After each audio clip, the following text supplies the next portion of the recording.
तुम्ही पाहत आहात MCN न्यूज मराठी। बुलढाणा जिल्ह्यातील खामगाव तालुक्यात येणाऱ्या अंतरज शिवारातील श्री अडभंगनाथ संस्थानच्या टेकडीवर पर्यावरण संवर्धनासाठी अभिनव सीड बॉल बॉम्बार्डिंग उपक्रम राबवण्यात आला।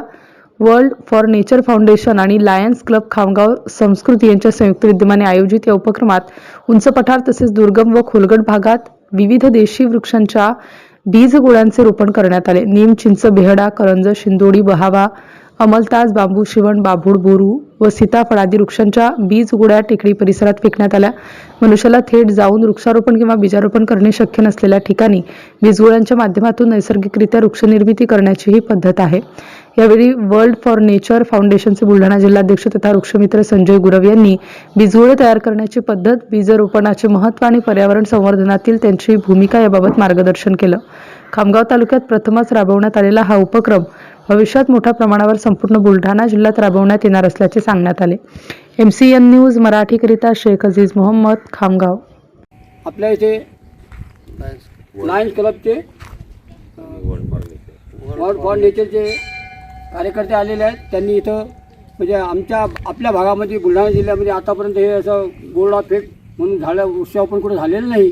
इथं याची सुरुवात झालेली आहे। मी अडभंगनाथ संस्थानचा अध्यक्ष हरिदास महाराज खंडारे बोलतो आहे। हे संस्थान ट्रस्ट केलेलं आहे आणि खूप पुरातन म्हणजे 5000 वर्षाचं मंदिर आहे।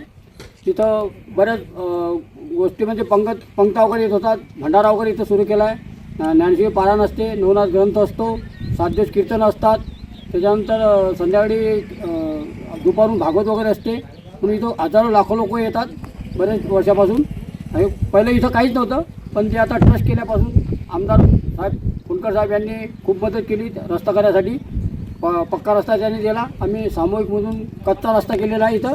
आणि आता खूप या संस्थांनी भरभराट होत आहे। अनेक लोक न बोलावता येत आहेत, त्यांनाही जे पाठवले हे स्वतःचे आले, म्हणजे नाथांचं बोलावल्याशिवाय इथं आतापर्यंत कोणी आले नाही। आणि इच्छापूर्ती मंदिर आहे, ज्याची जी काही इच्छा असेल, कुठलं कोर्टाचं, कचेरीचं, लेकराचं काही जर काम असेल तर इथेही याचं महाराजांना प्रार्थना करायची आणि बाहेरून 5 दगड बांधून द्यायचे। आतापर्यंत कोणी खाली हात गेला नाही इथं। कुठली बुवागिरी काही ते इथं तुम्ही डायरेक्ट देवाशी संपर्क करू शकता। समजा आता बरेच लोकांनी एकाने GCP मागली, त्याला बाबांनी GCP दिली, म्हणजे ज्यांनी मारलं ते दिलं आहे।